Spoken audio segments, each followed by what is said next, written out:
Thank you so much for being here, everyone. So exciting. We're Chilly Thursdays.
Shoes with Megan Hansen, Courtney Love, and Marilyn Manson. You're all face front to your men. Come around, we'll kick your ass in. Don't let go.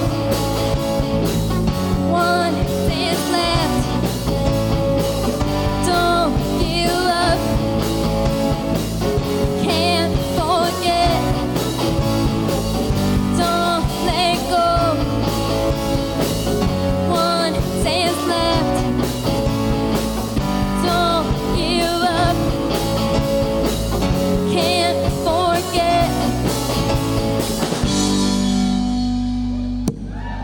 Thank you so much.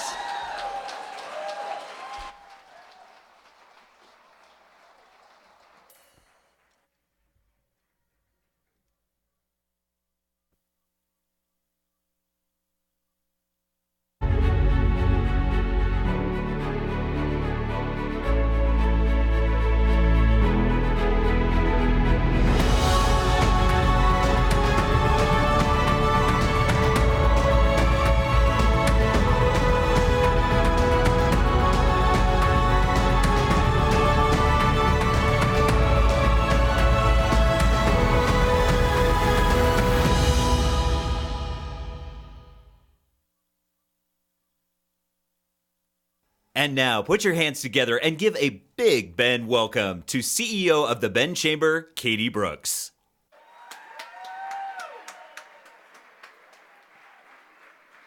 You're in front of me.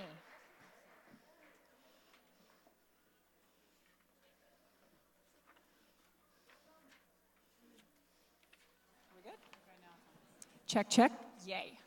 Welcome to the 5th Annual Woman of the Year Awards. Thank you, everybody, for being here tonight. We're so thrilled with this brand new venue that we're using this year. It's great to be able to mingle and chat with folks, have some cocktails. And what about the daycare? So I guess childcare is night care. So glad that we could provide that this year for those of you with little ones and needed a place to pack them for a while. So glad you took advantage of that.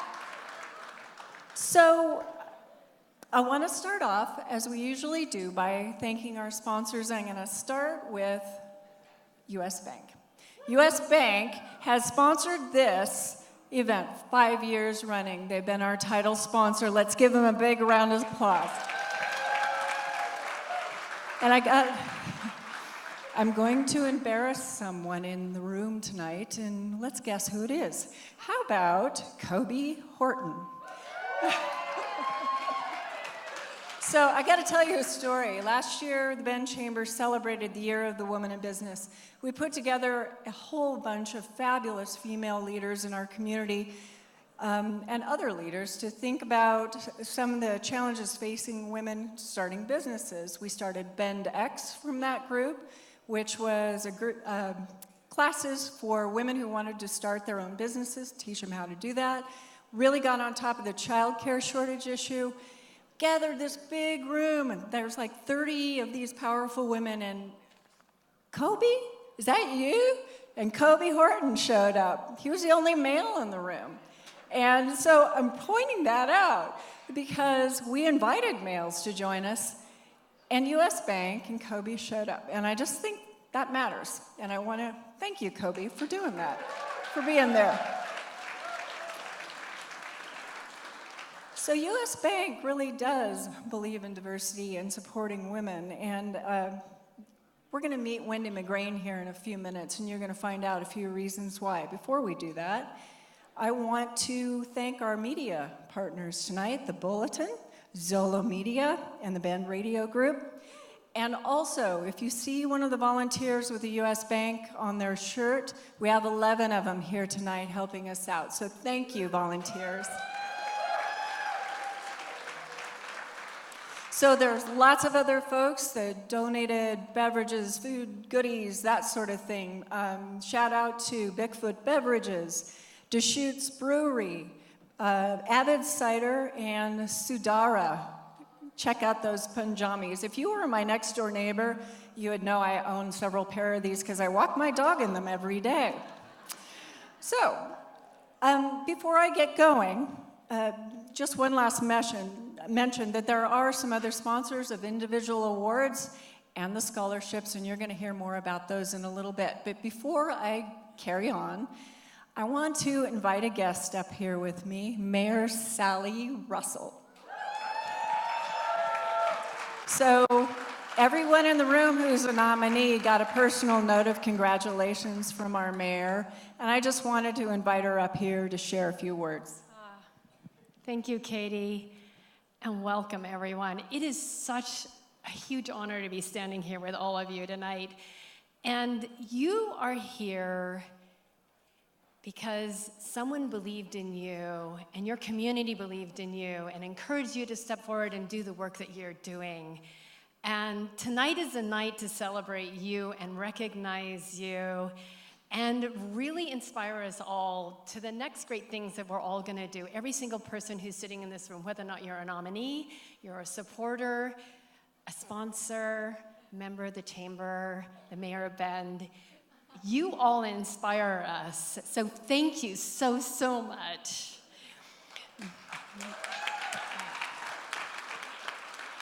And just to go a little bit further, it's your work, your vision, your grit, your persistence, your listening, and your caring. And this is what it takes to build our special community that we are so fortunate to live in. Thank you. So I want to say Women of the Year is a special event I look forward to because it's so inspiring to meet each and every one of you, to get to know you. And we are looking forward to see what you do next, just so if you're wondering, that's true. So congratulations and thank you to one and all, every single person in the room tonight and the role you play in supporting women and forwarding women in every role they play throughout our community in leading us forward. Thank you. Thank you, Mayor. So every once in a while I get asked the question, why does the Bend Chamber of Commerce do an annual award for women? And I'll tell you, it's deeply ingrained in what we do as part of our 501c3 arm of the Bend Chamber of Commerce called Bend Next. And Talina Barker is in here tonight. She's our VP of that effort, and she's doing a fabulous job. What we do, yeah, yay. So what we do is we consider ourselves the community leadership succession planners. We're planning for the next leaders and trying to support them and nurture them as they go through their career path, from your first internship experience with Youth Career Connect, through the developmental stages of your career with Bend Young Professionals, and finally, the Leadership Bend, and just tonight we're announcing the Lifetime Leaders Program for folks who are retired and want to give back to the community. So it's full spectrum, and all I see out here tonight are leaders. So this is part and parcel of who the Bend Chamber is, and I'm so glad that we get to hold this event. So with that, thank you. I want to introduce Wendy McGrain from US Bank. So Wendy has been with this event for, I think, all 5 years, and we are so grateful for her support.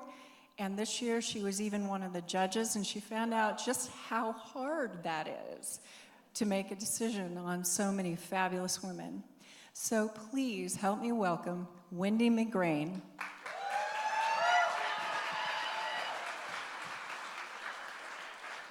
Thank you, Katie. In my profession as a commercial banker, I have often been the only woman in the room. When I first stepped into my role, managing the commercial banking team for the Central and Eastern Oregon region of US Bank, I conducted a team meeting with all of the business and commercial bankers here in our region. At that time, there were 12 meeting attendees, and I was the only female. For those doing the math, we had 8% female representation in that group. That was 2015, also the first year of the Bend Chamber Women of the Year Awards. Today, if I were to conduct that same meeting with all of the business and commercial bankers here in our region, I would not be the only woman in the room. There would be more bankers, and I would have more female companions. Today, we have 54% women on our business and commercial banking team here in Central Oregon. In 2015, when I spoke at the inaugural Women of the Year Awards on behalf of US Bank, I shared a story about my reluctance to step into this management role in commercial banking because I had so few female role models in my profession here in Central Oregon. Yet, what I realized is that I had many incredible female role models in other professions here locally, and I was hopeful to find more ways to connect with and learn from them. Serendipitously, the Ben Chamber was in the process of creating this event to celebrate the outstanding female leaders in our community across all industries and stages of their careers. Since the inception of this event, I have found so much inspiration, connection, and support through my involvement. This year, that was elevated even further when I had the great honor to serve as a judge. I don't believe I had ever sat in a room with all women for 2 full days interviewing all women. Each of the nominees have incredible leadership qualities and passions for what they do. And I honestly felt like I evolved as a human by being personally exposed to each of them and their stories. Tonight, I hope you all will be equally moved and inspired by this talented group of nominees, and that you will each find your own way to carry that inspiration forward. Why does U.S. Bank sponsor and support the Women of the Year Awards? In the past years, I have shared a great deal about U.S. Bank's commitment to diversity and inclusion as it remains a core value of our company. Tonight, I am thrilled to share a very recent development that furthers our organization's commitment to women. Last month, U.S. Bank CEO Andy Cecere signed on with Catalyst.org as a CEO champion for change. Please raise your hand if you are familiar with Catalyst.org. Okay, not many. For those not familiar, founded in 1962, Catalyst is a global nonprofit that drives change with pioneering research, practical tools, and proven solutions to accelerate and advance women into leadership roles. Its action-oriented research includes accelerating women at work by building inclusive cultures, addressing workplace issues at the intersection of gender, race, and ethnicity, and engaging men as champions to help women advance and succeed.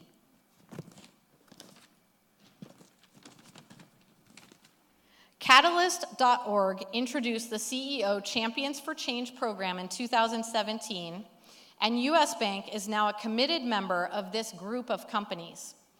This group includes more than 50 high-profile CEOs whose companies represent more than 10 million employees and more than $2.4 trillion in revenue. These leaders are drawing a line in the sand and publicly pledging to advance more women and women of color into senior leadership positions and onto their boards. And they are sharing their data on women's advancement so that Catalyst.org can collectively measure and report progress. By signing this commitment, U.S. Bank has now formally pledged to do the following. 1, accelerate progress in the representation of women, including women of color, in executive or senior level positions over 5 years. 2, maintain where strong or accelerate representation of women, including women of color, on the company's board of directors over 5 years. 3, strengthen the pipeline of women through an annual review of internal diagnostics and leverage leading practices to address any identified issues. 4, benchmark and track inclusion and improve the culture of inclusion. And lastly, share key representation metrics with Catalyst for benchmarking.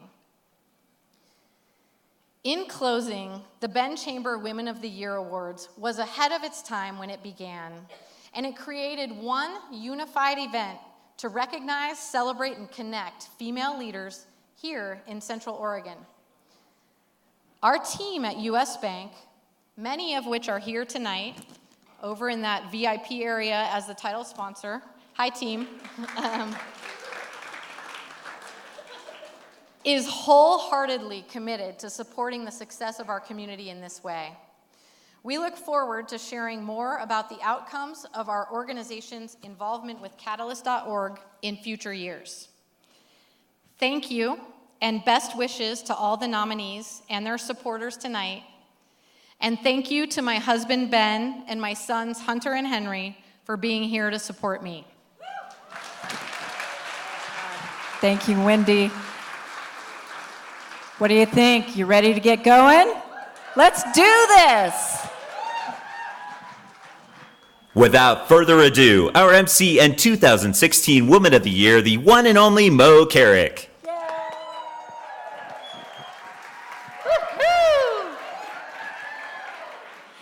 Welcome! Oh my God, that's loud. So great to have you here, and it's just an honor and a privilege to be able to MC this evening.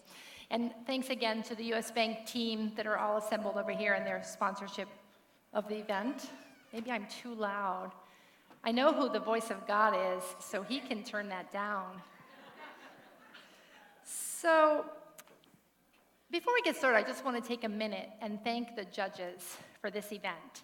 And I remember thinking about the judges back when I was a nominee and how hard their job must be. It's a lot of work. It takes a lot of time. All of the nominees get interviewed, as well as they've been nominated by someone. Some of you out there probably nominated them. And the judges take it really seriously. And it's a lot of work. And this year, the judges were Connie Drewliner, Emmy Baxter, Sarah Lauderdale, Wendy McGrain, Martha Rogers, and Kelly Sparks. So let's give it up for the judges.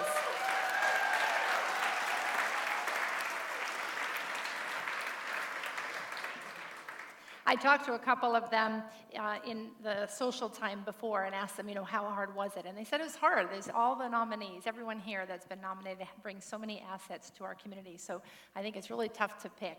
I don't envy them their jobs. And this year, 2019 and 2018, the previous year, has been particularly challenging with women all over the country and really the world rising up, speaking out, challenging the status quo.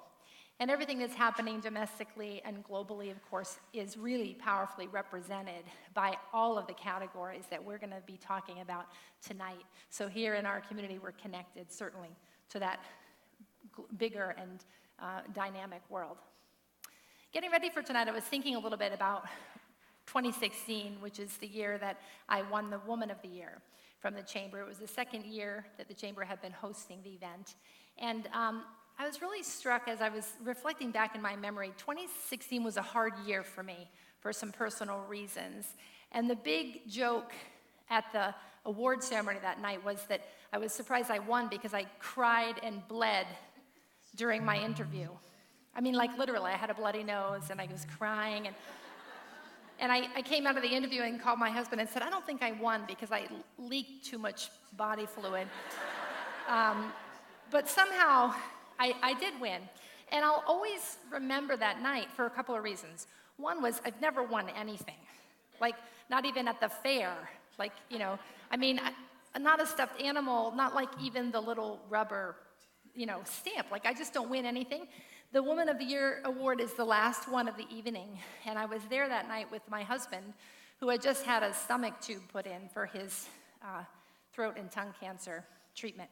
And I kept saying, let's go, like, I don't want you to stay. I mean, literally had it put in that day. And I was like, let's just go. We don't need to stay. I'm not going to win. It's no big deal. And he was like, no, we have to stay.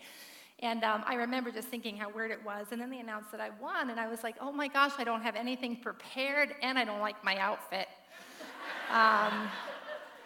Which was, in hindsight, it was a big miss. Because that might have been my moment. But what I remember most of all is that I felt seen. I've been in business in this community on my own since 2001, and prior to that, I worked as a consultant for another firm also in this community where I moved in 1993. And in the environment of business that evening, I really felt seen, which was kind of ironic because as a woman in traditionally male fields my whole career, I was a wilderness guide. I was pretty much always the only guide in the field. And then I entered business, which was dominated by men as well. I had worked really hard not to be seen because what I wanted to do is blend in with, in particular, the men with whom I worked. I wanted to be seen as just another one of the guys, as an employee. And sometimes we call that assimilation, right? And I learned how to do what I now affectionately call white guy, which some of you who know me know that I can do it really, really well, which isn't really probably my best side. But I remember thinking that night, wow, I feel seen for who I am, and as a woman, which is something I hadn't thought about actually before in sort of the scramble to succeed in the arenas that I had chosen. Which makes me think about how this whole idea of women and women in business and women in industry and government and organizations today is really a study in paradox, isn't it? And, you know, for example, we have made so many gains. So many gains. And I think about that when I watch my daughter and my sons do what they do. And we have a long way to go, right? Yes, yes, we do. We need to continue as women to build allies. Allies with other women, allies with men, allies with everyone.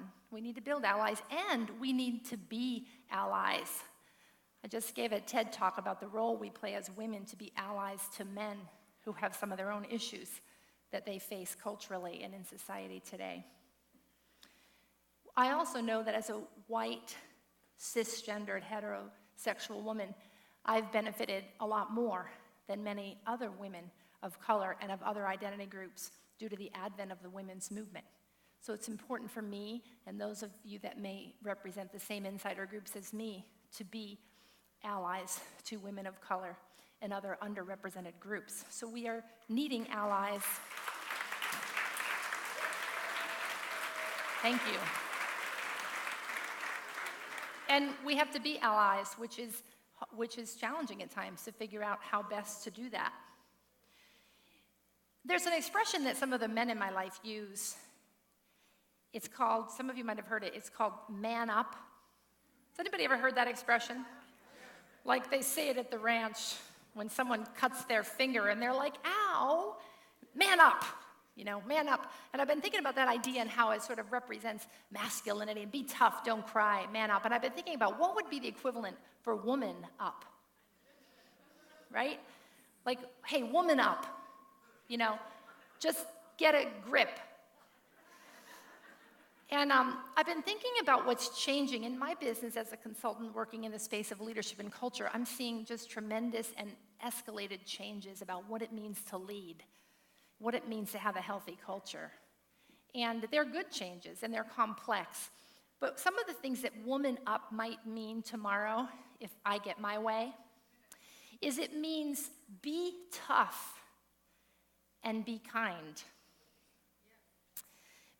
Use your head, be smart, and use your heart, because it feeds intuition and solid decision-making and connection. Be curious and listen, and be direct at the same time, which is something that many of us as women aren't trained to do from the time we're little girls. I feel like if we could redesign and redefine this expression, woman up, as we continue to support men and other allies out there, it really does have the potential to change the world. And there's no better time than now. And tonight, we are here to honor a whole bunch of women who have been nominated by many of you in the audience for what they've done and how they've womaned up in the past year and beyond. And nominees, you know who you are out there. And you were given a little device when you came in. It's not what some of you think it might be. Unfortunately, it's a different device. And I want you to pull it out now, because we want to really, tonight is all about shining a light on the women who have stood up in this community. Let's see it.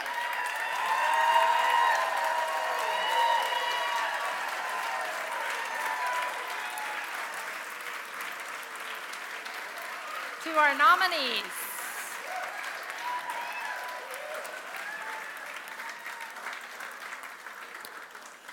Woohoo! Thank you. It's really cool that they're all so spread out in the audience. Thank you for that energy. All right, so now, enough of this Mo talking at you, right? It's the moment we've been waiting for. Let's start the awards, okay?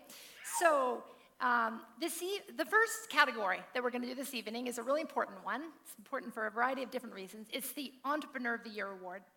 And to join me to present this award, please welcome to the stage from the Wallace Group and the sponsor of the Entrepreneur of the Year category, also a member of the Bend Chamber Board, Mr. Scott Wallace. Woohoo!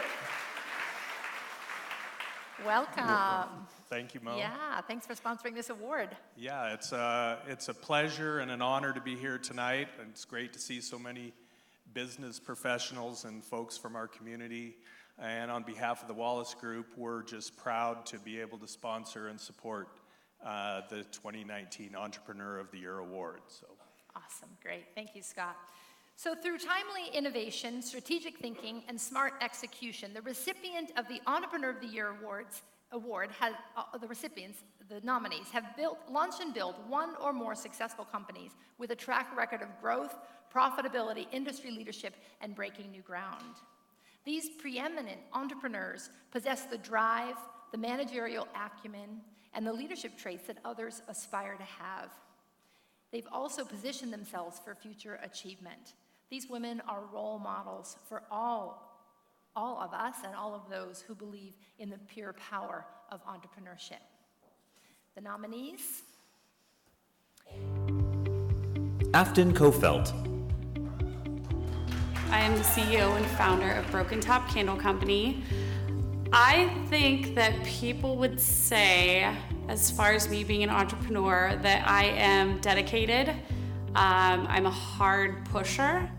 I run my family as hard as I run my business, which my father is part of my business. Broken Top Candles, the premise behind the product and really the company culture is being creative, but also offering something unique in the market through not just packaging, but the product itself.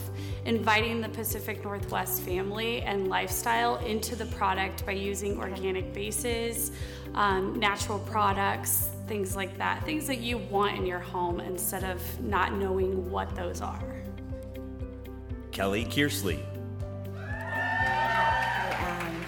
Very active and passionate about supporting entrepreneurship in Central Oregon, and I do a lot of work and volunteer efforts around things that I really believe make it more accessible to more people.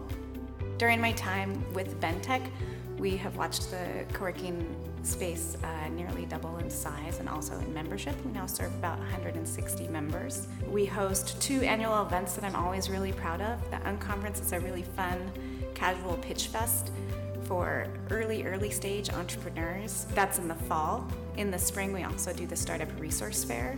We're headed into our 3rd year of this annual event, and it attracts maybe about 300 people. And we view it as a reverse career fair for entrepreneurs so that they can go to one space and see all the stuff, all the resources and support that entrepreneurs in Bend can reach out to as they're starting their business. Kori Isfled. 11 months ago, my family and I set out on a mission to empower the next generation of little legends. In 11 short months, we've sold over 500 t-shirts. We've reached 32 different countries, as well as stayed in the top 13% of websites launched the same week as us. Our mission has been to stand with USA manufacturing, as well as print locally right here in Bend, Oregon, and ship out from Bend. It's been such a pleasure getting to know the kids here right here in our community, as well as worldwide.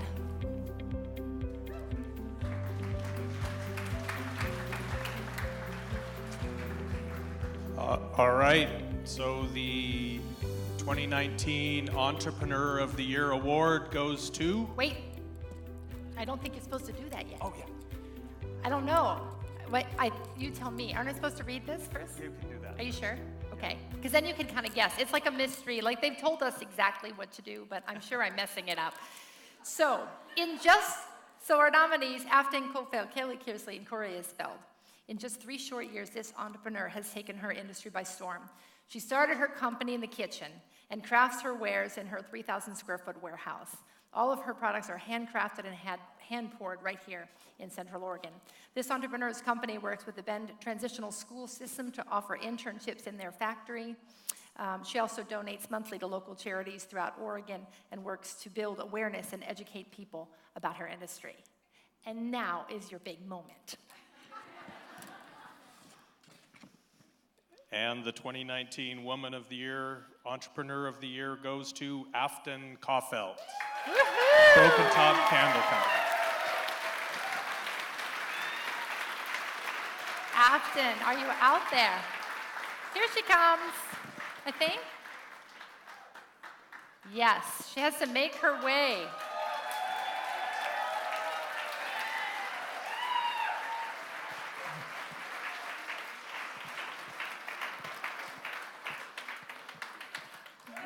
Congratulations.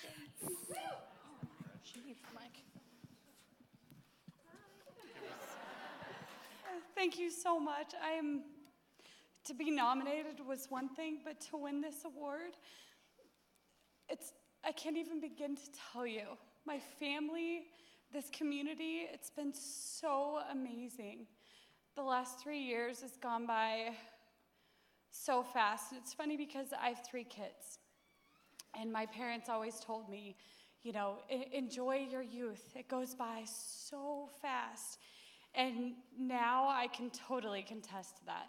It does, 100%. The last 3 years, starting this in my kitchen and building it in the community. Our first supporter locally was Newport Market. They took us wholesale. And now, yes, Newport Market. Anybody launching a product, please reach out because they are amazing. And recently, we did a huge stint for trade shows that really boosted our company. We will launch in June in Macy's, which is amazing. Yeah. And Terrain, which is a division of anthropology, we launched with them in May, which is great.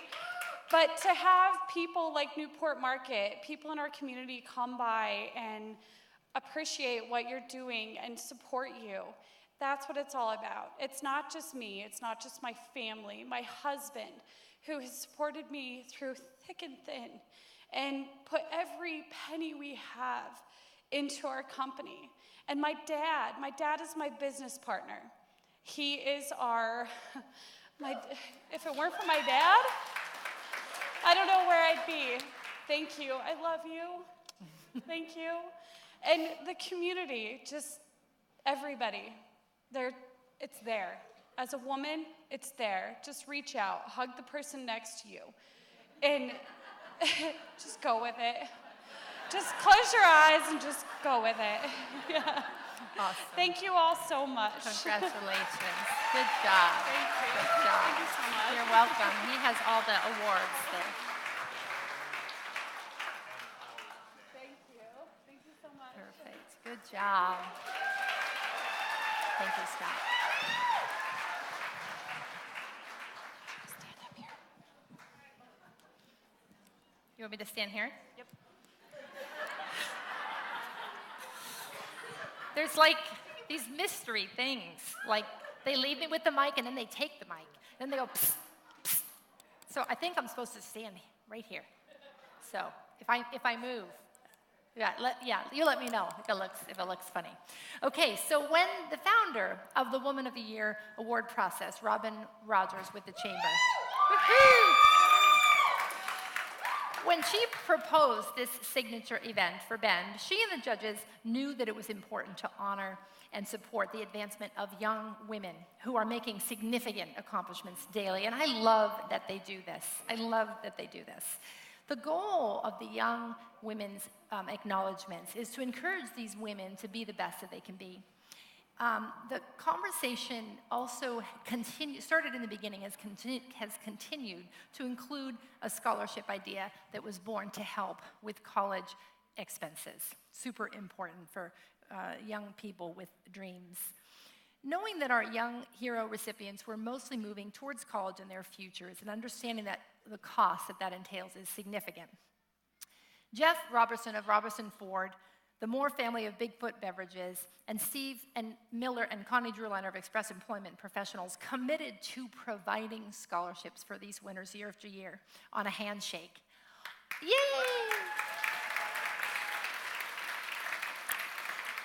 All three of those companies have committed every year and have looked for ways to help students who are excelling not only in school but in the community as well. Through their recognition of these young heroes, it became clear that they wanted the young heroes to understand three things. First, it's their belief as sponsors of these awards that the students have developed a very strong sense of what's needed to have a successful life and why. And by the way, if any of the young nominees could come and tell me that, I would be super grateful. These young people understand that education is a never-ending process, and they're looking forward to going to college and finishing it. And they're planning today for challenges that they may face in the future.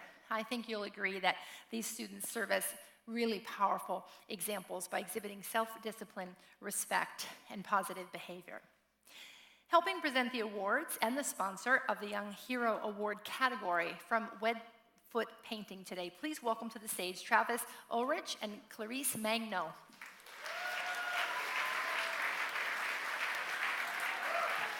Hi guys, welcome. Thanks for being here. Yeah. They didn't tell me where to go when you came. They didn't tell us where to go either. So if I just stay here, then I'm going to be right in front of you. So I'm going to go over here. We kind of figured you would save us if we got out of hand up here, stood in the wrong spot. Whatever it takes. We just want to thank you all for allowing us the opportunity to honor the young heroes in our community. Through these awards, we celebrate local young ladies' efforts to spark change and improve the world through passion and determination. Awesome, great. So the nominees of this year's we have two categories for young heroes. The first one is 14 to 17. So that's the category we're looking at here. These are the nominees. I think. Yes. Caroline D. Ocampo. Hi, I'm Caroline, and I have spent my entire life on the West Coast, living in urban, suburban, and now small-town environment. I have been a competitive swimmer and student for as long as I can remember, but in the past 4 years, I've discovered a true passion for supporting adolescent girls. I have been fortunate enough to work with the local program After School Buddies to mentor elementary and middle school girls who are considered to be at risk. I've also expanded my efforts globally by starting Summit High School's very first Girl Up Club. Next year, I plan on pursuing a degree in global health or public policy and using that platform to expand securities and opportunities for women all over the world. Emma Crum. I'm a senior at Mountain View High School, where I am currently taking 5 AP classes, running varsity track, and president of National Honor Society, among other things. Through these activities, I have gained a sense of self-confidence in myself that I am proud to show today and carry with me on into college. Another thing about me is that I am also taking advanced placement Spanish at my school, which is extremely difficult but extremely rewarding at the same time. I hope to take this new language with me on to college and through high school, and hopefully give me an edge in my future career as an elementary school teacher. Jacquelynn Lopez-Lia. Growing up, I had a lot of influence from strong women in the community, and they've inspired me to work with kids. Last year, I was hired at Zunion as an intern, and I found myself working with the Deschutes Public Library to create baby packets of books in English and Spanish to promote early childhood literacy. Through all the things I've learned in the community, my main takeaway is that when you have one simple act of kindness, it spreads like wildfire, and it's contagious, and it creates so much positivity throughout the world. London Nicol. I'm not your average 14-year-old. I, like other teens, live my daily life full of music, homework, and friends and family, and after school, I horseback ride and ski in my free time. Throughout middle school, I have gained such a more broader thinking of myself and the society that I'm in. I've learned to be a woman in our society. I have recently been to City Council to introduce a new law requiring a plastic bag fee. I've learned that a leader is not only just an advisor, but a mentor that encourages and empathizes and spreads positivity to anyone and everyone they meet, encouraging people to be the change that they want to see. Mia Hladysh.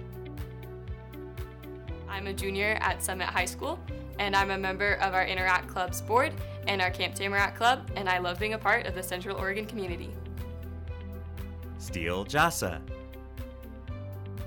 I'm currently a senior at Summit High School, where I'm actively involved with National Honor Society, and I'm the vice president of Summit's chapter of Girl Up. Girl Up is a nonprofit organization that promotes gender equality worldwide. In addition, I'm on Summit's varsity girls volleyball and tennis teams, all while maintaining a 4.0 GPA. My commitment to volleyball, which has been 10 years now, has opened up the door for me to play at Willamette next year, where I will also be studying pre-medicine. This is a step towards my goal of becoming a pediatrician one day, and I get to do it all while staying in Oregon, which I'm super excited about. Sarah Hicks. I have lived in Bend basically my entire life. I've been a dancer since I was 2. I love art, creating any kind of creative content, videos, writing, poetry. I am very passionate about Spanish language and culture. I love school. I love all aspects of learning, and I love people. I love getting to know people, just seeing different perspectives and growing in my own perspective of the world.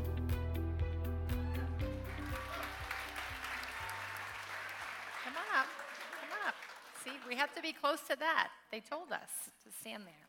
So, awesome nominees. This young hero's passion revolves around working with children. She found her passion working as an intern for a local advertising agency in Bend. She was originally hired as an administrative assistant, but she soon found herself spearheading programs to help young children. She worked with to create a program called the Baby Package, which consisted of resources and books in both English and Spanish to help promote and advocate for the importance of child literacy. Okay. The 2019 Young Hero in the 14 to 17 age group and recipient of a $1,500 scholarship, Jacquelynn Lopez-Lia.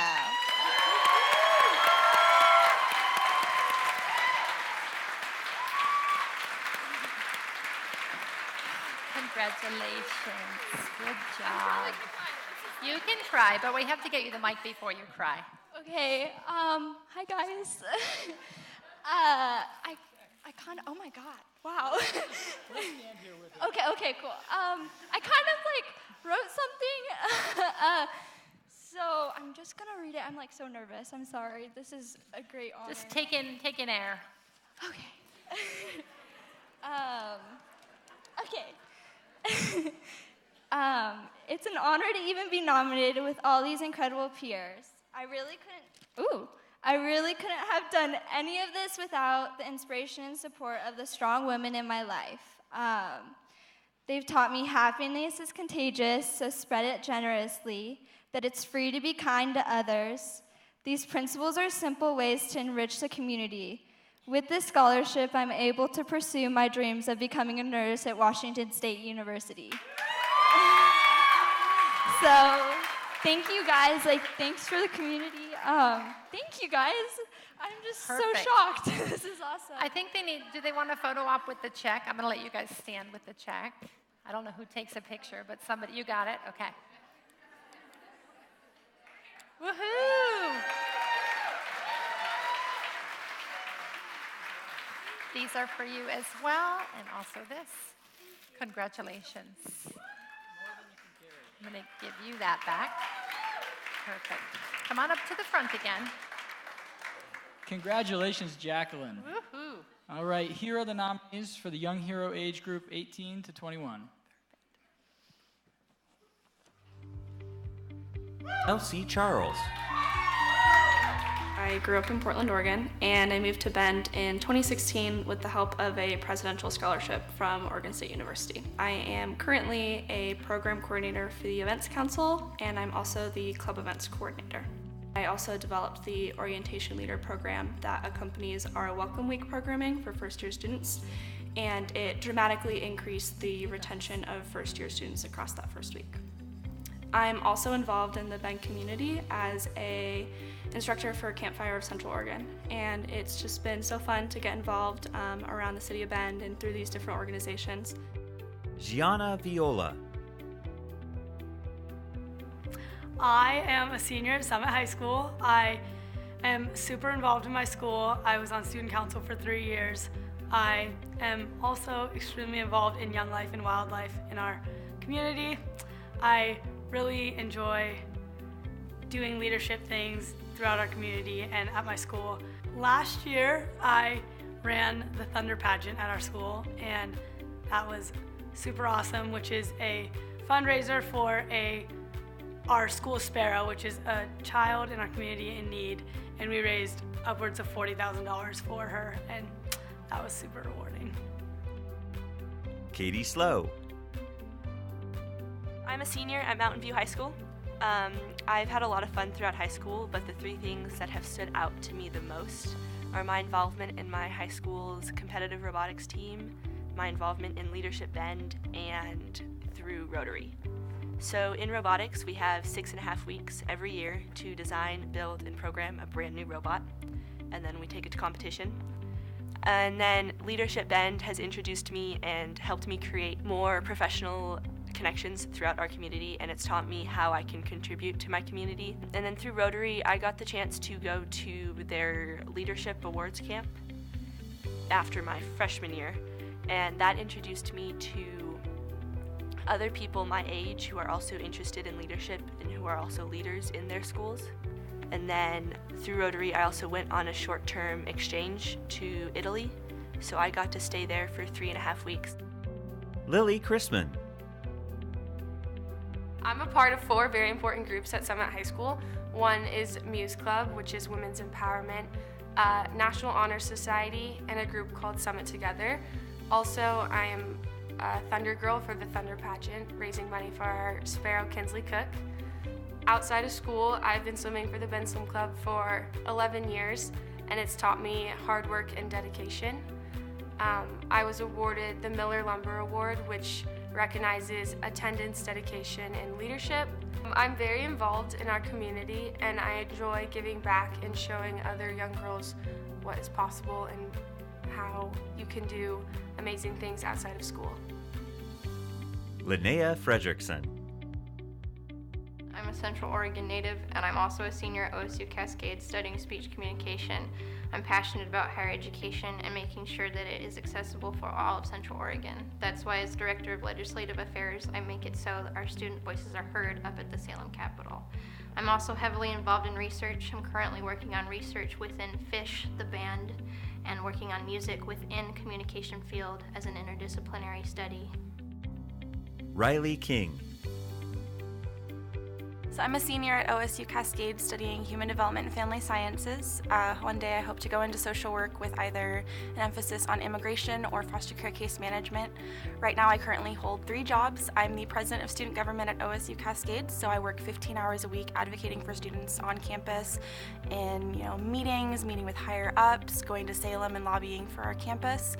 I also am a barista at Black Rock about 25 hours a week, and I nanny 2 times a week. I've studied abroad 3 times in my life. And I just have a really big passion for advocating for the people around me and bettering the lives of everyone around me. Tessa Moody. Hi there, I'm currently a 3rd-year student at OSU Cascade studying art and sustainability. Bend is where I'm supposed to be. Since I've lived here, I've seen my communities grow and change and had many opportunities arise. I'm currently involved with our student government on campus. I work to promote our support programs, and I lobby over in Salem for higher education and support for OSU Cascades. I'm an active member of our church community. I've started a club on campus, and I will continue to advocate for students even after I've graduated college. Bend is full of amazing women leaders, and it's an honor to be recognized among them.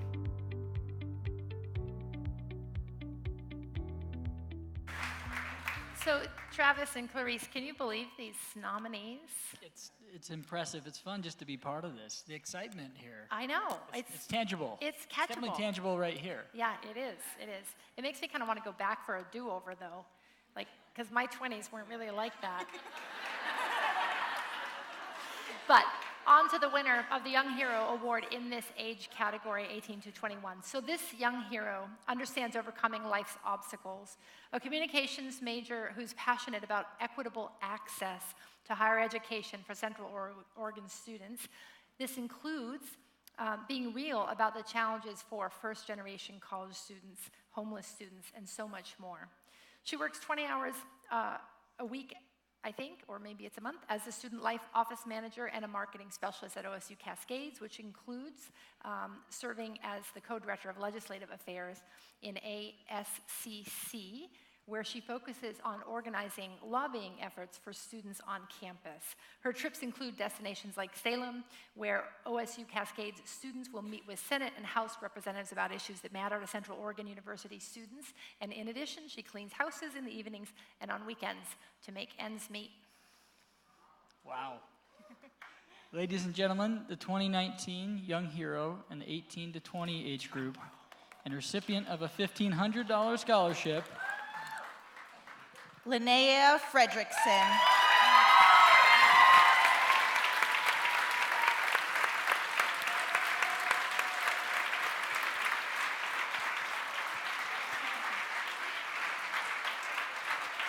Give that to her.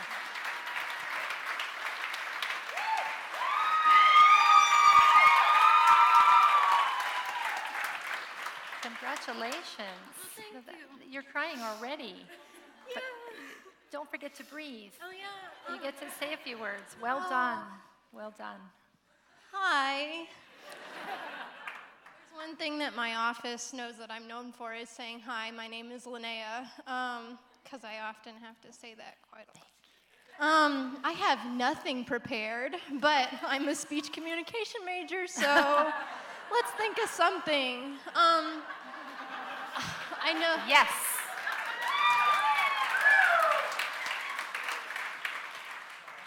As many of you saw, I was up against 3 other girls that I work with. Reilly, my boss, technically, as my president, and Tessa, our PR, wonderful extraordinaire, and then Elsie, who works in my office with me in the Office of Student Life.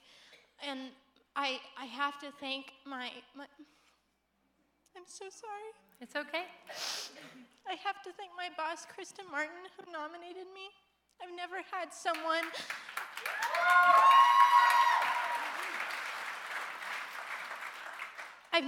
someone outside of my household care about me so much like you do.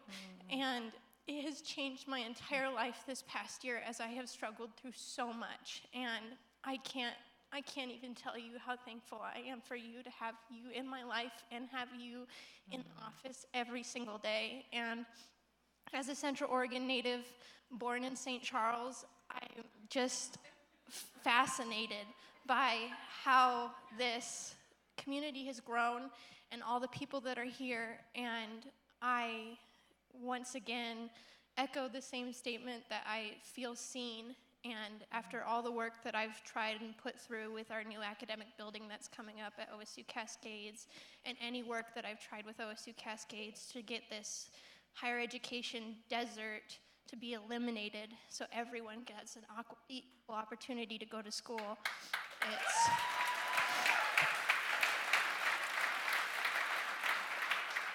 it's something that I never could have experienced. So thank you so much to everyone, and thank you for this, because I will use it, because as you heard, I work a lot.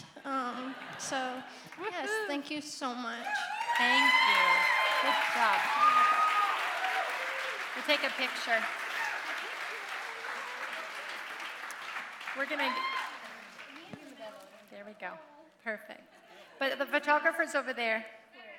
There we go. No, turn this way a little bit. Right there. There we go. Good job. Well done. Can you take these for her? Okay, they left me with this. Help! Thank you. I love it. So I'm not sure who the boss was that was just spoken about, but some of you know I'm a researcher. She's here.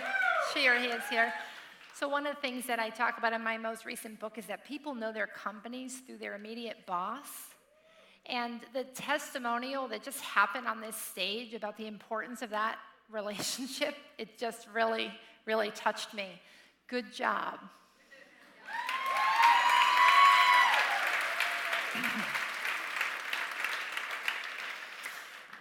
So, lots of inspiration from the young women in our community, right? Congratulations to all the nominees. It's a huge deal just to be nominated. So, our next award category is sponsored by the Central Oregon Intergovernmental Council, and it's the Community Hero Award, one of my favorites. This award acknowledges women who are making outside contributions to their community. Community heroes demonstrate the variety of ways that people with passion and determination can use their talents and generosity to make a huge difference in the community, and often this is outside even of their role professionally. So the nominees for the Community Hero Award: Anna Higgins. I've been executive director and program managers of lots of different things having to do with kids and families and schools and teachers. Exclusively stayed within the boundaries of nonprofit work and education. What people know about me and say about me is that sort of the sky's the limit, and I'm really pragmatic. So I'm a big visionary person, but at the end of the day, I am about operations. So I can sort of hold the sort of head in the clouds, feet on the ground, dream up big, wild things, but make sure that they actually happen. Darlene Gertsch. I go into really dark places like the prison, and I sit with those who grieve. I meet them right where they are, and I offer guidance for the pain of living. Above all, and most importantly, I simply love these dear and precious souls into loving themselves and others. And this is the miracle of love. And it is how I serve and care for our world with great joy and gratitude. Heather Laurie. Clinical social worker. I work with adolescents and children and adults in the community, mostly around trauma therapy. I'm also an artist and work on event production with various corporations and events around the region. Maggie Kirby. I have spent my entire career in the nonprofit sector working with environmental and community development organizations. I have over 10 years of experience in capital raising, having secured more than $200 million for Craft 3 for the people and places we serve. When I'm not working, which for those who know me isn't very often, I try to give back to this amazing community by serving on the Deschutes County Planning Commission as vice chair and volunteering for the Bend Chamber and Leadership Bend. Rain Cedar Green. I'm a school counselor at Bend High School with the Bend La Pine School District. I have the pleasure of working with high school age students, serving them as they walk along their journey in life, understanding themselves, understanding their educational opportunities, understanding how to overcome obstacles and become the best version of themselves, knowing that they are loved and cared for by our community. Shannon Bennett. My mentality has always been to help others. Fortunately, I get to do that on a daily basis and change lives daily. But beyond that, I've always looked for opportunities in the community to volunteer or help. I love to fix things, and so if there's a need, I want to be there and help and fix that. I truly do believe that one person can make a big difference in our community. Stacy Whitting. My name is Stacy, and I'm the Director of Homeless Outreach at Bend Church, and we provide services for over 200 men and women each week, and children and families as well. And the rest of the week, I am out doing outreach and case management. We have numerous supportive services, besides a hot breakfast, showers, and hygiene items, and receive mail for 160 people. So it's kind of like a one-stop shopping, and I am just so honored to be part of our population here in Bend. Susie Biggs. I am a real estate broker, principal broker here in Bend, Oregon, Central Oregon. I am a native Central Oregonian. I'm very loving, giving, always have a positive attitude, and a hard worker. Tamara Harris. I am one of those very fortunate people that actually get to do the work I love. Probably 30 years ago, sitting around with some friends, what would we do if we had $1 million? And I actually said I'd really want to change the lives of young people that were just like me. So now, fast forward, 32 years later, getting this opportunity to work with Mosaic Medical and affect a change in many of the families that we serve here in Central Oregon. So I think one of my greatest strengths is I see a barrier and I'm like, is it really a barrier? How do we remove it? Do we pick it up? Do we move it? Do we dig under it? Do we go over it? There's got to be a way. You cannot tell me no.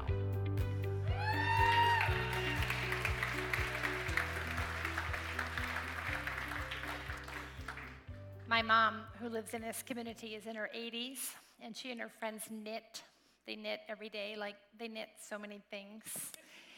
And that metaphor is so rich to me when I hear about these nominees and what they knit together with who they connect and how they serve. It's mind-blowing, isn't it? It's amazing. Our community really depends on people like them to be successful. So, the ripple effect of this nominee's efforts are really impossible to quantify. By the way, what I'm reading is from their nomination. Just so you know, I'm not making this up. In addition to her 15-year background in education, she also holds not one but 2 master's degrees in education. She's the founding director of an organization called Better Together, and she started one of many programs, such as the Pitch Workshop in partnership with Opportunity Knocks, of which she's also a proud board member. I also happen to know she founded our first TEDx Bend youth event that was held this last year. This is her 2nd nomination, and this Community Hero nominee truly exemplifies how someone with passion and determination can really make a difference in our community. And the winner is, some of you already know, the award for Community Hero from these great nominees goes to Anna Higgins.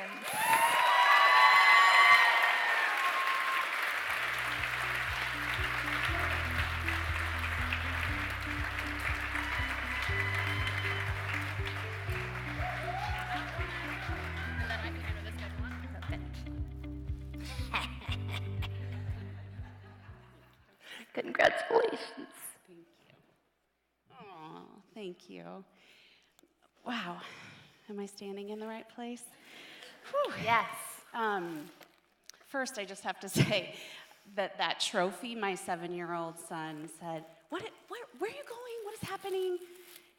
I said, it's an award honoring Mom and the people who see her for some of the things she's done. And he said, well, are you going to get paid for this? Are you getting money for this? Like, no, that's not right. Well, are you at least going to get a trophy? So he will be thrilled to see that. Thank you. But in short, what I want to say is the theme of being seen is something, as I was reflecting, I felt really shy about this whole process. And I'm feeling really shy being up here in front of all of you.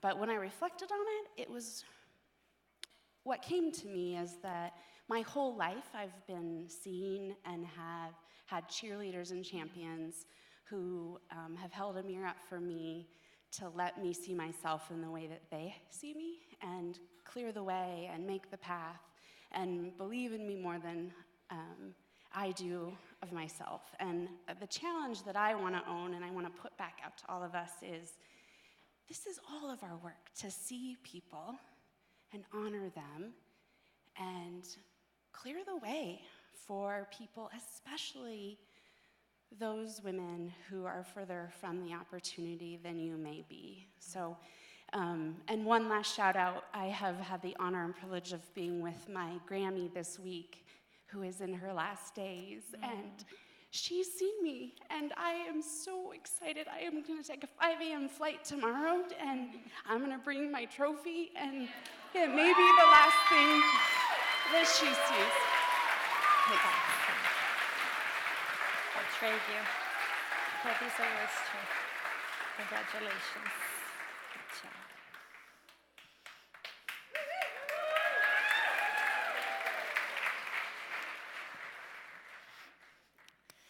Wow. So I love, Anna, how you kind of put it back out there on us to see each other, to really connect. So we want to give you a chance to do that with each other just a little bit. So we're going to ask you to have some short conversations. And I'm hoping that a slide comes up in a minute to help me. There we go. So here's how it's going to work. I'm going to ask you to pick a partner, probably somebody on one side of you. And it's just going to be like really quick. Like, do you want to be with me? It's not. You're not going to marry them. I mean, you might marry them, but that's not the idea. And I'm going to give you a question in just a minute, and one of you is going to answer it at a time. And so you're going to answer it, and you're going to have 90 seconds to answer it. And while you're answering it, the other person that you're talking with is just going to listen. That's all they're going to do, which means their mouth is not moving. They're just listening. And then at 90 seconds, I'm going to get your attention and say switch, and the other person will answer. So it's going to go pretty quick. Now, so that I don't have to yell at you with the microphone, I'm just going to raise my hand up here. That'll mean that you should raise your hand and stop talking and switch. Then I'm going to give you a second question for a second partner, and that's it. It's going to take us 4 minutes, but a little bit of a chance to get grounded in being here together, okay? So, do you know your person you're going to talk to? All right, here's your first question. Would you talk to them about why did you come tonight? What is so awesome about the person that you came to see and why? 90 seconds, ready, go.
Okay, go ahead and switch talkers. Same question, number 1.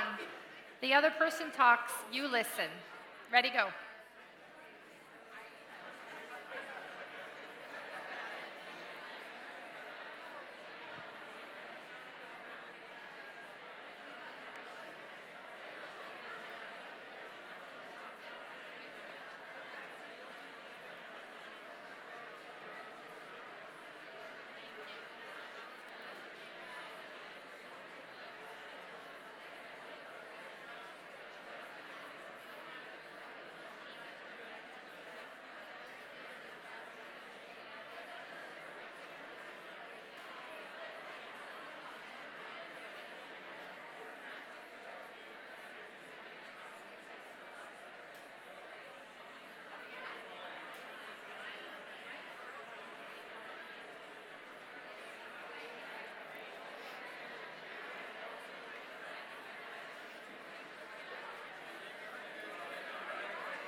Okay. Come on back. Put your hand up. Excellent. You guys are good, very responsive. So now, I'm serious, I'd really like you to do this, because this might not be the person that you know the most, but I'd like you to turn to someone you don't know, like behind you or maybe across from you, and just take 90 seconds. This time you can both talk, but make sure you both get to answer the second question. What do you think is the value of recognizing women specifically? Okay? Ready, go.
Come on back.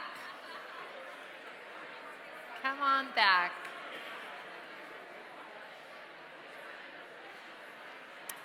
Come on back. Perfect. So,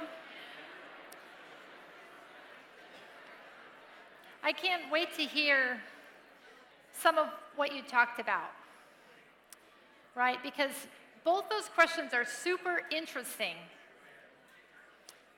Come on back. In terms of why you came, you know, who you're supporting, who you've seen, how you tell their story. I remember the year that I got nominated and won, I also had nominated some folks, and I try to do that every year because it really helps me think about seeing women and seeing them differently. And to me, it's not about we don't acknowledge and honor men. We want to do that too, absolutely. And there's something special, especially for the Chamber, to honor women. So thank you for your conversations. So the next award that we're going to talk about is a really important one. We're getting close to the end. We have 2 more awards to give. This is the Lifetime Achievement Award. And to present the Lifetime Achievement Award, it's my great pleasure to welcome to the stage the Ben Chambers 2015 Citizen of the Year and Regular Woman of the Year Judge and Person Extraordinaire, Connie Drewliner.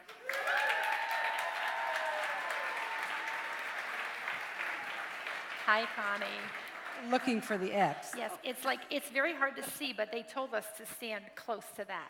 So I do need to tell you, if Paul Harvey was with us today, this would be the rest of the story. I'm going to tell you about the day that we interviewed Mo. She wasn't kidding about the bodily fluids.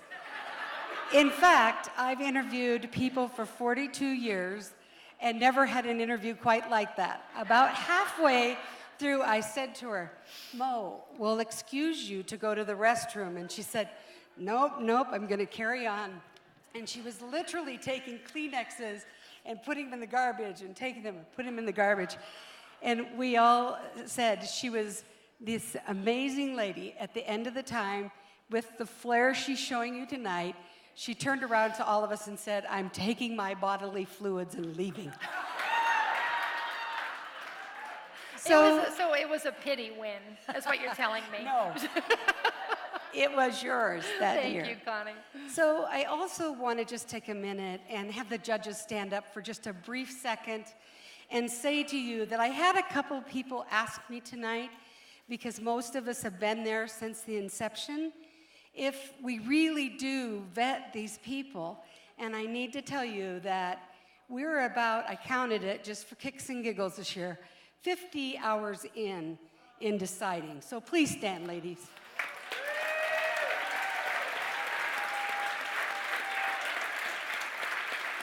Thank you.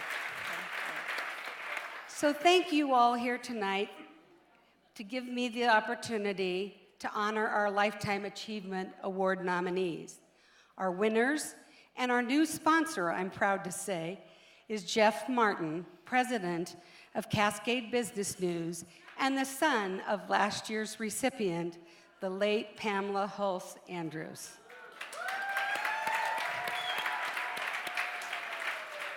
And it is truly our honor to be able to name this after her. I received a message from Jeff as he is out of town and unable to be with us, and I'd like to share it with you today. When the Chamber asked me if Cascade Publications would like to sponsor this incredible award, it made complete sense.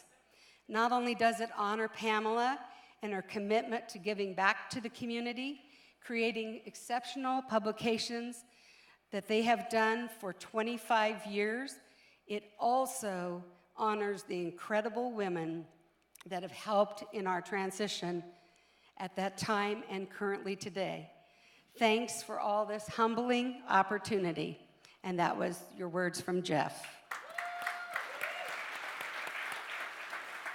So let me say to you that through the Lifetime Achievement Award, we seek to identify leaders who will teach future generations by example.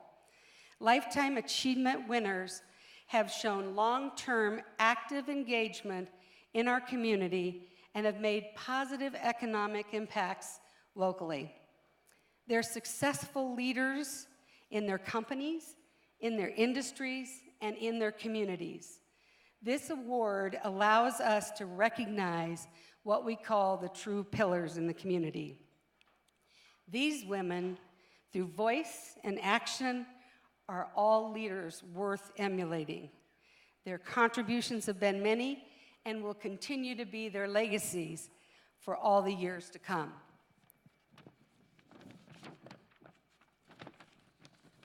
Status quo was never in these ladies' vocabulary. Instead, improvement, state-of-the-art, coalition building, achievement, and of course, we can do it, are all very appropriate descriptors. So let me say again, the nominees for the 2019 Lifetime Achievement Awards are Marlene Alexander, Peggy Carey, Corrine Martinez, and Jody Sadeko. Corinne Martinez. I've been in Central Oregon and particularly Lapine for 35 years. We have wilderness garbage and recycling, and the success of our business has been our customers and our employees. And during that time, we got involved in starting Can Cancer because my husband died of cancer and our son had it prior to that. And we saw the needs. And again, with the support of all the garbage haulers in Central Oregon, Can Cancer became a real thing, and we're celebrating 10 years. Jody Satko. I really would like to just stress how important it is when you're achieving and trying to achieve success that you are committed to your community, you're giving back to your community on a regular basis, you're dedicated to the partnerships that you develop throughout your career and whatever you do. Marlene Alexander. What I've done all the years that I've lived in Bend, Oregon since 1971 have been related to the arts and caring for the art students and the patients I've worked with. And my children's art school I've had since 1976. My goal has been to create creativity in their minds and their hearts for whatever jobs they choose in their lifetime. And then I founded the Arts in the Hospital program and selected most of the art that's throughout St. Charles Medical Center and created a wonderful art cart and did art with patients for several years. I'm a fortunate person to love what I do and be able to give back. Peggy Carey. I'm a community servant. I've had the privilege of working with citizens and providers from around the state of Oregon on projects to solve problems for Oregonians. And I get that it helps me too. I'm all about community service. And I get that it's a two-way gift. I'm using all of these same methods now with trying to engage the community to help with JBAR youth services to help at-risk kids. So service is a two-way gift. It helps others, and it helps me. It makes me happy. So I'd say that my best assets are the ability to see a problem, create a vision, light a fire, and enlist people, and then to mobilize to make it happen. I'm pretty tenacious too, so I'm all about gratitude, and I understand that I've had a big helping of good luck.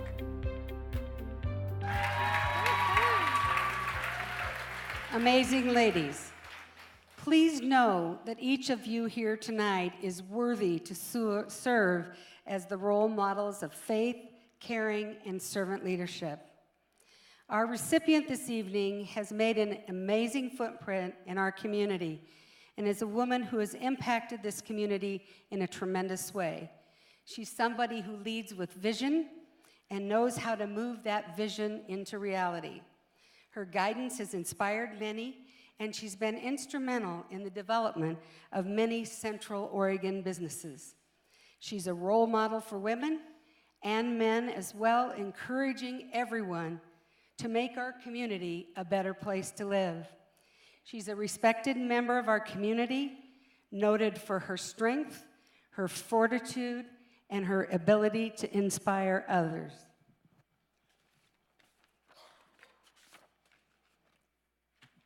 Our 2019 Women of the Year Awards and award this evening for the Lifetime Achievement goes to Peggy Carey.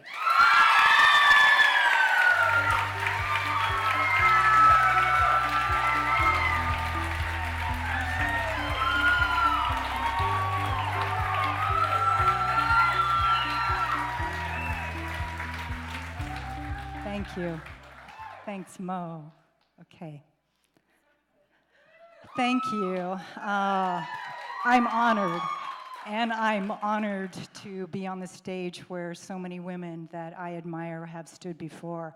And wow, tonight, a whole bunch of new women that I need to get to know, especially the young women. They're very inspiring. I'm blessed to have worked with so many of you on important projects and initiatives for Bend and Central Oregon. So this is my chance to honor you and thank you for all your good work and contributions to making the place we call home a really great place to live. So thank you. Yeah. I'm also really well aware that this community of people understands that nobody does anything solo. So I haven't completed my lifetime achievement, and I need your help. So I think we together can continue to make Bend a really great place to raise families and work and have fun. So let's get after it. Let's do it together. And let's have a lot of fun doing it. Thank you very much. This is a beautiful honor. Thank you. Thank you. So proud of you. I'm so proud of you. And I see your grandbaby out there. I know. Congratulations. That's fantastic achievement.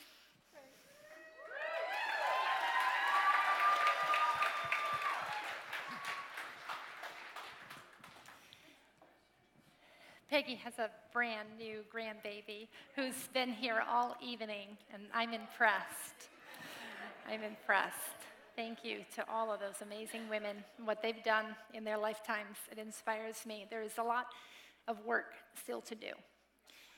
So we are at that place, at the final award of the evening.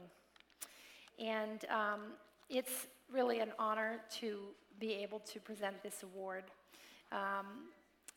as a recipient, as well as a member of this community for the past 26 years. When I saw the nominations and stuff go up this year, I called Katie and I said, hey, I have an idea, because the other women that have won the Woman of the Year award really inspire me. And there's, what is there, 4 of us total now? 5 of us total. And I thought, wouldn't it be fun if we could all, and we know each other, you know, passing in professional circles. I said, what if we sat down and talked about kind of what the award meant to us and what we've sort of done, you know, since then, because the first award was given in 2015, Becky Johnson. I won in 2016. We've had Carol Stiles, Julie Harrelson, and myself. So Katie said, great idea. So we got to sit down and have a great interview from Katie Brooks from the Chamber. And we want to show you just a little bit of that clip. There's a lot more to it, but this particular clip was about a time when Katie was asking us what we would say to other women on their journey. And I haven't seen it yet, so welcome to our past Woman of the Year award recipients. Some words. What advice would you give women who are out there trying to do big things? Maybe it's a learned experience that you had and what you learned from it. Maybe it's just some wise advice that you received along the way. What do you want to end on here? What do you want to share with all the fabulous women who are nominated and folks who aren't on how to keep going, how to keep doing this and making a difference and being true to yourself? I think you have to believe in what you're doing, and Mo talked about being willing to do some of the things she does for free, but it's great to get paid for it, right? But you're doing what you love, and you have a purpose, and so find that purpose so that whatever you're putting your life toward has meaning toward you, but then to stick with it and know that there's going to be really hard times. You know, when we were going through this campus siting, I remember some people who have a lot of experience in land development and said, believe me, just trust me, you are going to get through this. You know, it might take you a year, it might take you 2 years, but it'll work out. And if there weren't people saying that, I would have been like, this may never happen, and I might have given up easier, right? But find those trusted people who have been through this, who have the advice for how to get through the tough times, and just work hard and believe in what you're doing and reach your goals. Well, I would say to all of the nominees and the fabulous women who are nominated this year and the years before, thank you. Just thank you for being who you are, for having the courage to do what you're doing, and keep on keeping on. And I think my advice would be, don't quit, and have the courage to reflect. And I think that's the thing. It's fearful for people, I think, to stop and say, okay, this didn't work out so well. What was my error in this? What should I do differently? I think the other advice I would give is find a tribe, and it should be a diverse tribe that you can reflect with and that you can get feedback from and you can get advice from. But don't quit. So I have a lot of things that I'd like to say, but I think I'll just boil it down to one. And that is, I feel that if you follow your energy, then good will come of it. So we don't have to do things like everyone else does. I think that there's an inner compass that we each have, that if we follow it and we seek input and we pay attention and we care for ourselves and each other, then good will come of it, whatever that is. And to me, that's what success is. It doesn't matter how much money somebody makes or all of that. It really matters is what is your vision for your life and how do you want to live that out. And it goes to meaning and it goes to having belonging in a tribe and all those things. But that's often what it comes down to for me when people come to me and say, what should I do about this or what should I do about that? It's like, pay attention, gather your resources, and pay attention to the direction that your compass is pointing. I love it. I'm taking mental notes of everything you guys are saying, right? Because we're not done yet. I think the only things that I would add, or maybe like it's an additional layer of what you all are saying, is that it strikes me that I'm thinking of this expression that Brene Brown uses. Most of you know she's a mentor of mine, and she talks about what gets in the way of courage is not fear, it's armor. Which really rings true to me around the ways that I've misstepped in my professional and personal life, which is that the biggest missteps have been, for me, the times when I've overprotected myself and not been open to challenges and feedback. It's like the feedback that I've gotten and the challenges and the times when people have said, no, that's not probably the best thing for you. Those have been the most seminal moments. And I think as women, I can't speak for all of us, but I can speak for myself. I was probably over-nurtured by society at large to be supportive and to look for support, not to be challenging and to look for challenge. And I think it takes both muscle sets. Like, I want support, I want community, and I want care and compassion, but I also want the truth. And so I think one thing I would say is, like, seek the truth. Ask people, how are you coming across? What do they think of what you're doing? Because those, to me, as hard as it is, and I've been just as defended as the next person, where I'm like, you're wrong, only later to find 10 years later, that person was really right, and now I'm wiser, And the other thing that comes to mind for me, which is a continuing flaw that I live out over and over, but I think I would say this to young women today, is like, remember, you don't have to do it all at the same time. Yeah. Like, especially with all the pressures that are on women for community and caregiving and partnership and love and work and making money. It's like I have a tendency, I'll speak for myself, to want to do like all of it at the same time. And I think sometimes I want to tighter myself differently. I'm learning, and I think for young women, that's part of what I would say is like, easy does it. My dad used to say, you don't have to do it all at the same time. So. Well, I've been honored to sit here for a little while with all of you, and just want to celebrate you all and celebrate the night that we're going to share with a bunch of great folks in our community. It's an honor for the Chamber to be a part of this, and there's so many ways that women lead, not only in business but in this community, and thought leaders, and it's just great to have an evening to pause and to recognize each other, and so I'm grateful.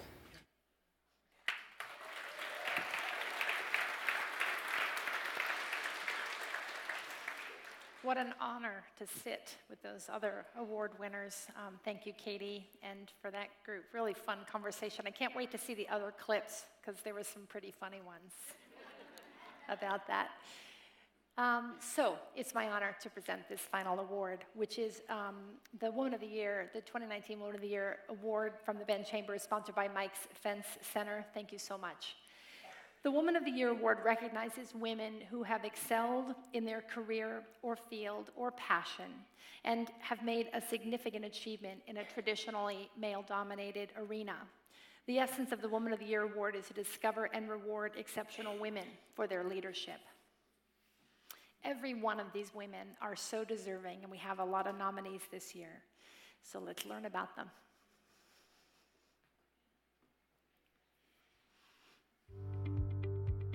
Amy Sabadini.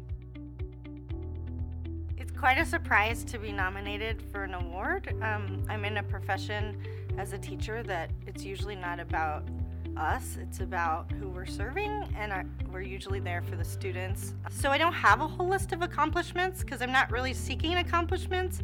I would say my kids that graduate out of my class are the accomplishments. So they're doing great things all over the world, in many countries, in many professions. I work really, really, really hard. I teach people to think, I teach people to write, I teach people to consider other viewpoints and interact in a civil discourse. My student that gave me this pep talk right before this interview, she said, "You're really good at listening and hearing diverse views, and you let all the views come into the conversation." And I thought, good for me. I didn't know I was good at that, but I'm so glad to hear a student confirm that, oh yeah, I do that too, because when you like to talk, sometimes listening gets lost, but apparently I also listen, so I'm proud of myself for that. Anissa Bohannon. I've lived here and been a journalist in Bend for about 3 years now, and it's been an interesting experience, which basically means I get to do a lot of really cool things, but also a lot of really not so cool things. But the best part about my job is being able to go out into the community and tell people stories. It's not just news for me. It's about, really connecting with people on a different level. And it also means that I get to interact with the community in different ways. After my TEDx talk, I went ahead and started doing other talks with students about the diversity here in the community, and that it went from there. And so I've been able to speak at different conferences and at different roundtables, and so I really, really enjoy just being able to bring that diversity, speech to people and really bring that education. Ashley Mears. I think what makes me unique is that I always put other people before myself. So no matter what I'm doing, whether it's with my clients, my friends, my colleagues, if somebody asks me for something, I, without hesitation, say yes. If they ask me to sign up for something that's a leadership program, without a doubt, I definitely will do it, and I'll do it with 200% of my being. And thinking through the reason why I believe that I'm sitting here is because that is the core of who I am, is I always put others before myself. And I think that has also brought the success that I have had with US Bank, is because I put my customers first, I put the other employees first, and that is really the core of who they are that aligns with who I am. Carolyn Bonner Egan. I care about families. When the news comes out that a child care provider is behaving atrociously, criminally even, most of the conversation's about her. I stay up at night worrying about the families that don't have child care tomorrow. I stay up even later when I realize there's nothing I by myself can do about it. And so I figure out a way to work with other partners to get something that will change so that we can have more child care in Bend. I care about economic mobility. I care about people having access to jobs, to education, to housing. I met a young woman. She had worked her way through COCC, she got her certificate, she got the job she wanted. She lost her housing, and then she lost her job. And that's not economic mobility. So I can't find a home for her, but I can work with others, as many stakeholders you're all welcome to help, to get more housing in Bend. And then I believe in action. Dawn Holland. I am Dawn Holland. I am the founder and executive director of Dawn's House, which is an acronym for Directly Assisting Women Newly Sober. We have 2 sober living houses for women with 15 beds. We help homeless addicts and alcoholics to gain sobriety and to become active members of the community again. I am also a recovering addict and alcoholic, and I came from sober living. And so it is just something I wanted to pay forward and help the women in our community gain better lives. Ellen Grover. Hi, I'm Ellen Grover, and I'm a partner at Carnot Peterson. And my husband and I moved here in 2005 because we wanted to be part of a growing and dynamic community. And that is what really motivates me to work in dynamic environments, because it provides an opportunity to create new outcomes that wouldn't be available with the status quo. Erin Foote Morgan. I've learned about myself that I'm someone who's willing to take a lot of risk. I'm most comfortable swimming in the deep end. And if there was one word I would use to describe myself, it would be resilient. things have not gone according to plan. But I think I would have been pretty bored if they had. Erin McDonald. My name's Erin McDonald, and I am a law partner at the law firm of Carnot Peterson, where I practice in the area of estate planning and estate administration. And effective January 1st of this year, I was elected by my partners as managing partner of the firm to serve as managing partner with my law partner, Ellen Grover. And Ellen and I, as managing partners, are responsible for the day-to-day management of the firm, as well as the strategic direction and shaping of the firm into the future. So it's super exciting. We are the first female managing partners of the firm in the firm's 80-year history. When I'm not busy with Carnot Peterson, I'm a mom of 2 kiddos. They keep me super busy, and we love to adventure around Oregon and around the world. Julie Amberg. One of my favorite things to think about is what's your ripple? And what I mean by that is, what decisions do you make and what actions do you take to have a positive ripple effect on your organization or your community?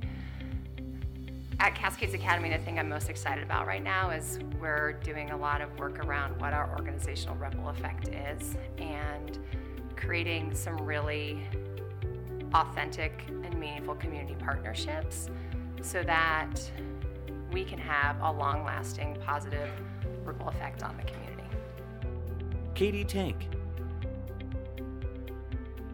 First and foremost, I'm a mother. Despite working full-time, I've always tried to support my kids by volunteering in the schools, coaching all of their little sports teams, and just generally being there when they need me. They're all grown up now and have successful lives of their own. I also believe really strongly in volunteering and supporting our community. Over the years, I've served on about 12 different nonprofit and other community boards, often at the same time, and often in a leadership capacity. But for me, it's really important that people give back to their community. Most recently, I helped found a local nonprofit called Stroke Awareness Oregon, whose mission is to educate the public about stroke and the signs of stroke, and to help direct victims, family members, and caregivers to the resources they need to deal with the effects of a stroke.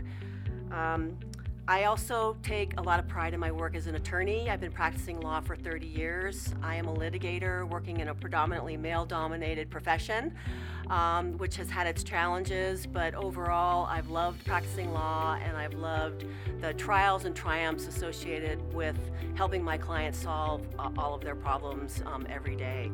I do pro bono work for a number of local nonprofits who really need the free services of an attorney. Lastly, I'm a grandmother, and that's probably one of my biggest joys today is to take care of my little grandchild. Lindsay Richter. I started a company called Ladies All Ride Mountain Bike Skills Camps, and now Girls All Ride for younger girls, with a mission to inspire women through sport. My goal is to grow community by bringing women together to celebrate facing fears and learning to believe in themselves. So my main mission with this program is to really bring women together to celebrate mountain biking as a catalyst for growth and change. Beyond mountain bike camps, these really are life skills camps and a way to build community by bringing women together to do this kind of intimidating sport. I'm really proud of what I get to do, and I'm super honored about this nomination. Thank you so much. Rain Johnson Stemson.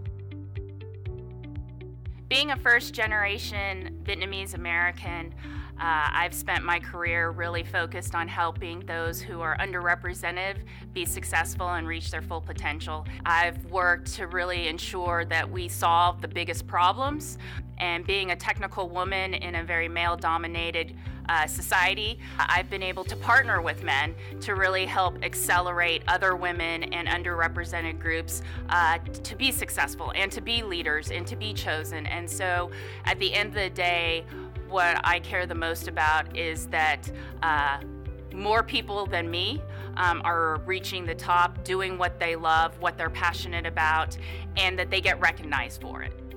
Sherry Tran. I am a healer. I love working with people, helping finding balance in their life, whether it be physical, emotional or mental, or just connection with people or with themselves. I'm actually a warrior of helping people find the kindness in themselves, to themselves, for themselves, to be friends, and just to breathe at life and have fun. I have lots of hobbies that keep me busy. I love doing them because they give me time to be with my kids, and I get to grow with them and learn with them. Stacy Strain. My name is Stacy Strain. I work with Polish Homes, a Pacific Northwest builder.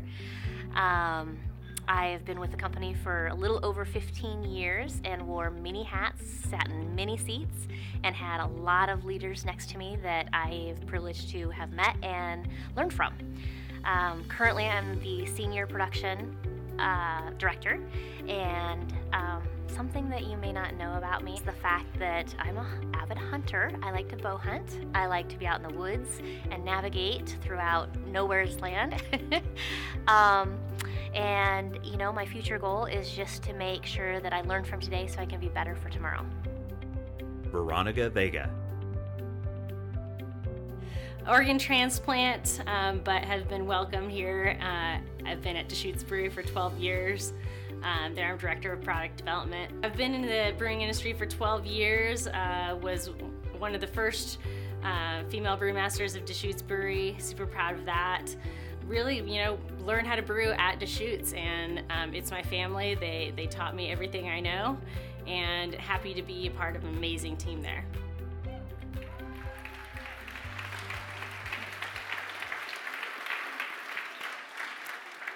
Wow, right? Pretty amazing. So, the 2019 Woman of the Year, the winner this year, exemplifies the character and accomplishments that are expected of the Woman of the Year award. And I want to say, before I tell you who it is, I'm going to tell you something special. Anna was joking about how her son said, "What do you get for winning?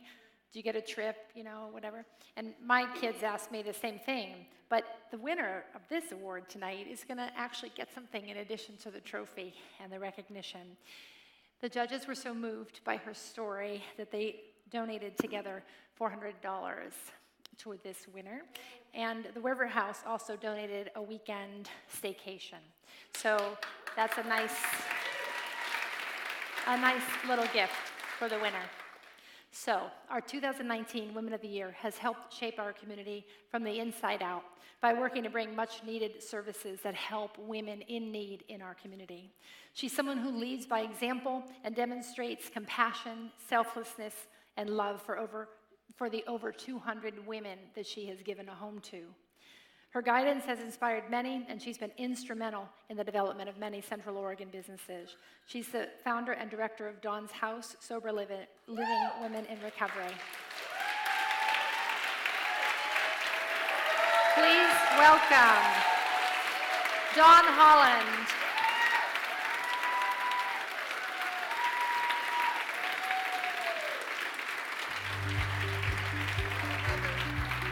Good job.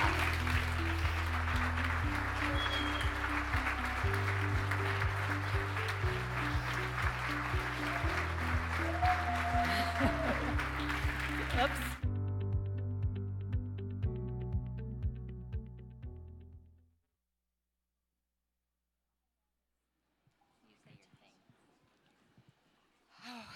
Yay for the underdogs.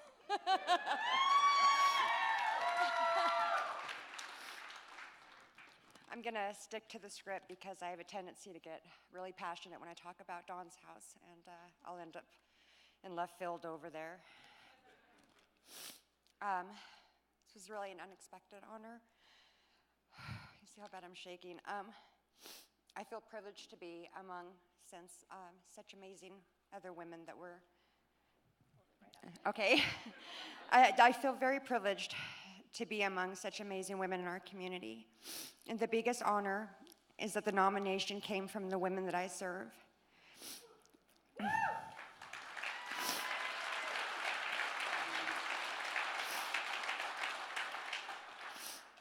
They are all beautiful and courageous women who they've just lost their way, and they just need some compassion and love to bring them back.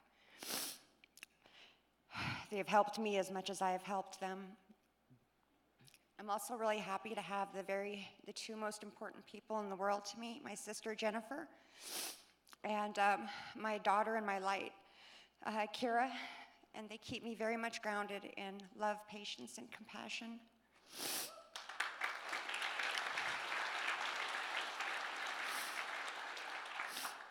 I want to thank my mom and my dad. Hi, Pops. He couldn't be here. He's watching it, though. They raised me to be very strong and very independent. And I also, while I have this opportunity, I would like to thank U.S. Bank, who has supported Dawn's House for multiple years now, and their funding goes directly to our resident assistance programs that help these women just to basically get better lives. We get them driver's license and employment, and we try to create a life that is so good that they won't drink and use over again.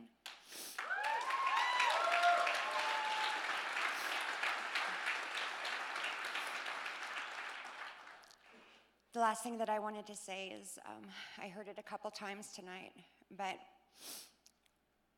when I had the inspiration to open up Dawn's House, and we opened up the first house, I knew in my heart of hearts that I was doing my purpose in life, and that is such a rare thing. And I am so blessed and so privileged to be able to serve these wonderful women that I do. And we've transitioned about 200, and we're only just getting started. And this is amazing. Thank you all. Beautiful. I know, I got all these things. I got this. I got this. I got all this. You get all of it.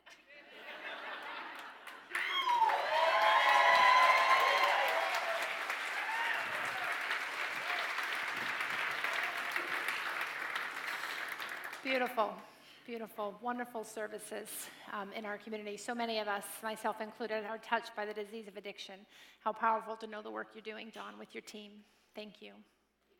So we're at the end of our evening, and I, on behalf of the Ben Chamber and all of the judges and nominees, thank you for your attention, for being present to see these amazing women. Truly, thank you. We are going to be serenaded by Anything But Vanilla, and at the end, I want to ask all the nominees and winners to come to the stage after the band finishes. Thank you so much for a great evening. Anything But Vanilla.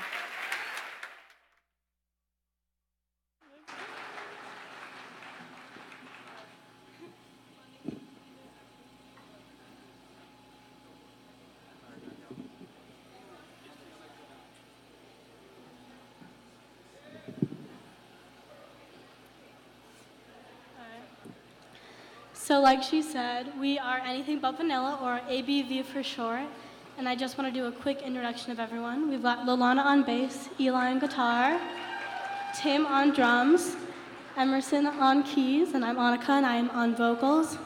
And just a quick side note, one of the nominees for Woman of the Year tonight, Sherry Tran. These are two of her kids. And all the women that were on here today are very unique. They're original in their personalities. So to thank that, we wrote our first original, and we're going to perform that for you guys tonight.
watch your back.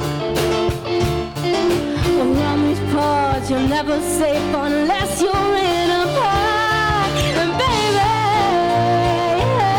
yeah, you never know what you're gonna get. And baby, yeah, you never know, so baby, don't forget.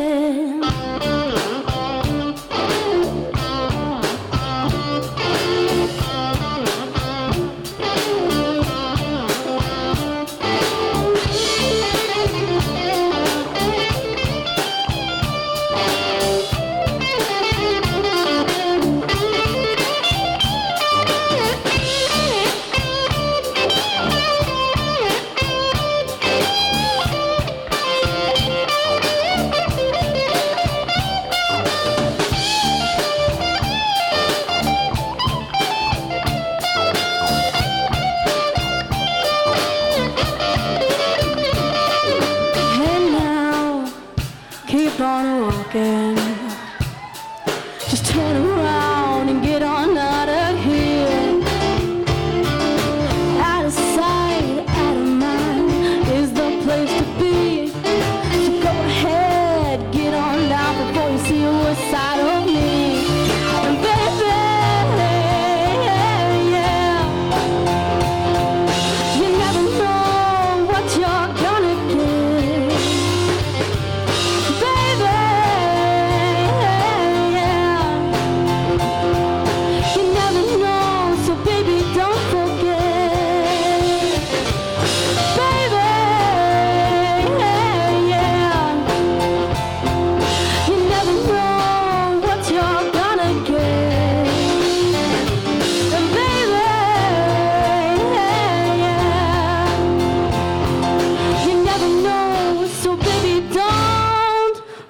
again.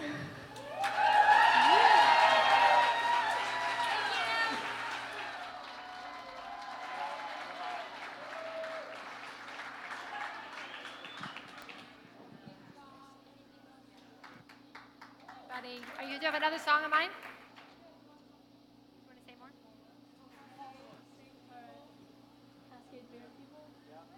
All right, so how ABV formed. We're part of a program through the Cascade School of Music called Rock U, and there are 3 different bands. And we've been playing together for a really long time, and it's a huge honor for us to play for you guys today and play for all the women that were honored at this event.